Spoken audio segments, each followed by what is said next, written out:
ing ngarsa sing tulodo, ing matya mangun karso, tutpuri handayani. Yang artinya di depan memberi teladan, di tengah memberi bimbingan, di belakang memberi dorongan. Pemimpin itu ya harus menyatu dengan rakyat, tidak boleh adigang, adigung, adiguno, tidak boleh menonjolkan kekuatannya, kekuasaannya, kepandainya, menekan yang di bawah dengan kewenangan yang mereka miliki. Maka ini adalah penggalan kalimat Hendrar Prihadi atau Mas Hendi dalam sesi pernyataan penutup atau closing statement dalam acara debat kedua calon gubernur dan calon wakil gubernur Provinsi Jawa Tengah. Pernyataan penutup ini menarik perhatian bukan hanya karena disusun dengan kata-kata yang tersusun rapi dan sistematis, tetapi juga mengandung kalimat-kalimat satir yang menarik untuk disimak. Salah satu yang menarik perhatian adalah himbauan untuk tidak menggunakan kekuasaan menekan orang yang ada di bawahnya, yang diduga sengaja ditujukan menyikapi tindakan pihak rivalnya akhir-akhir ini. Seperti diketahui dan juga telah kami bahas dalam channel ini, pihak pasangan calon nomor urut 2, Ahmad Lutfi dan pasangannya diduga telah mengerahkan aparat dan kepala desa, yaitu pejabat-pejabat negara yang menurut Undang-Undang Pilkada tidak boleh dilibatkan dalam kegiatan pemenangan calon. Tidak hanya itu, Ahmad Lutfi juga diketahui telah menemui Joko Widodo dan meminta bantuannya agar Prabowo mengeluarkan pernyataan mendukung paslon Ahmad Lutfi dan pasangannya.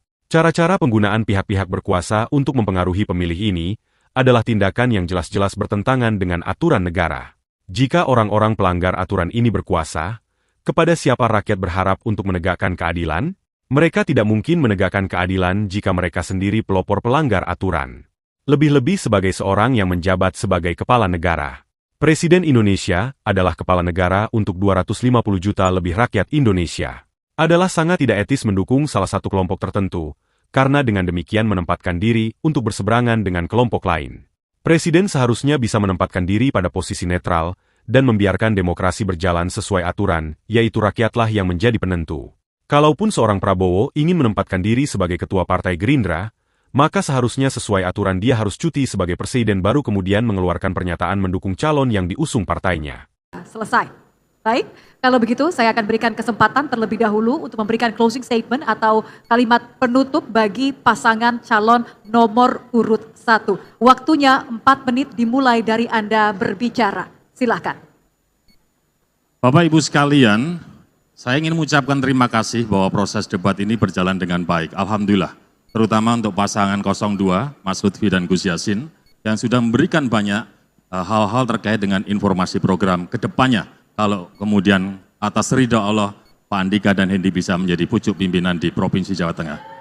Dari debat malam hari ini, bertepatan dengan hari bersejarah bangsa Indonesia, yang kita kenang sebagai Hari Pahlawan.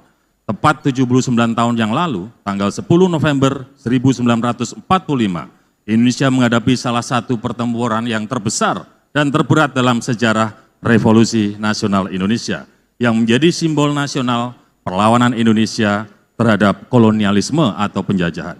Dari pertempuran tersebut kita mengenal tokoh-tokoh tentara yang menjadi pahlawan bagi bangsa Indonesia, mulai Bung Tomo, Mayor Jenderal Mangundiprojo, Mayor Jenderal Mustopo, dan juga ada Mayor Jenderal Sungkono. Sejarah juga mencatat berbagai elemen ikut berjuang di dalam pertempuran 10 November yang ada di Surabaya. Salah satu kekuatan besar Indonesia dalam pertempuran tersebut berhimpun dari fatwa resolusi jihad yang dikeluarkan oleh Kiai Haji Hasyim Asy'ari, pendiri Nahdlatul Ulama, pada tanggal 22 Oktober 1945.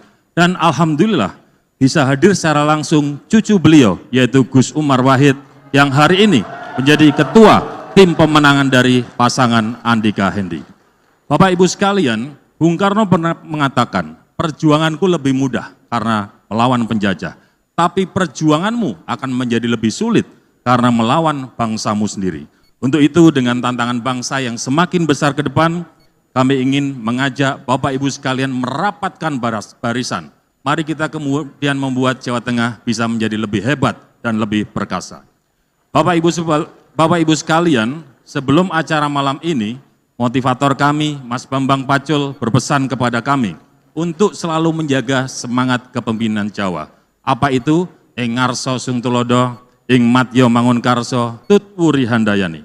Yang artinya di depan memberi teladan, di tengah memberi bimbingan, di belakang memberi dorongan. Pemimpin itu ya harus menyatu dengan rakyat, tidak boleh adigang, adigung, adiguno, tidak boleh menonjolkan kekuatannya, kekuasaannya, kepandainya, menekan yang di bawah dengan kewenangan yang mereka miliki.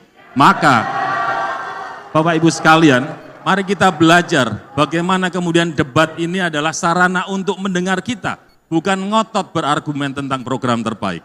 Karena pemilihan Gubernur Jawa Tengah momentum masyarakat Jawa Tengah untuk bisa lebih hidup baik dan lebih perkasa. Bapak Ibu sekalian, pasangan Andika Hendi hari ini berkomitmen tidak boleh ada peternak sapi perah di Boyolali yang membuang susu produksinya dengan sia-sia. Tidak boleh ada lagi petani sayur di Magelang, di Purbalingga, di Banjarnegara yang membuang hasil panennya karena harganya jatuh di pasaran. Jawa Tengah ke depan haruslah dapat memberi ruang dukung bagi masyarakat. Dari Jawa Tengah kita harus memunculkan perempuan-perempuan hebat dan perkasa. Ada Mbak Tri Cahyaningsih, seorang ibu rumah tangga yang juga buruh pabrik di Boyolali, yang ternyata berhasil meraih nilai tertinggi dalam seleksi CPNS di Provinsi Jawa Tengah. Ada Mas Alvin, anak yatim seorang pemulung di Sragen, yang berhasil diterima S2 di Universitas Gadjah Mada.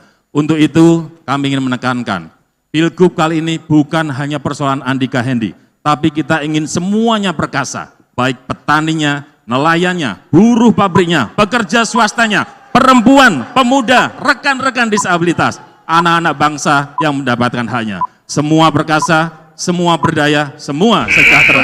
Terus. Pemimpin itu di belakang memberikan dorongan, di tengah memberikan bimbingan dan di depan memberikan teladan. Tentu saja teladan yang baik, bukan teladan melanggar aturan. Demikian juga seharusnya sikap seorang ulama. Ulama seharusnya bisa menempatkan diri sebagai penegak syariah, menegur pemimpin jika pemimpin salah menggunakan wewenangnya. Bukan justru tunduk dan menyembah-nyembah pada pemimpin duniawi, seolah pemimpin dunia lebih tinggi kedudukannya daripada seorang ulama atau pemimpin agama.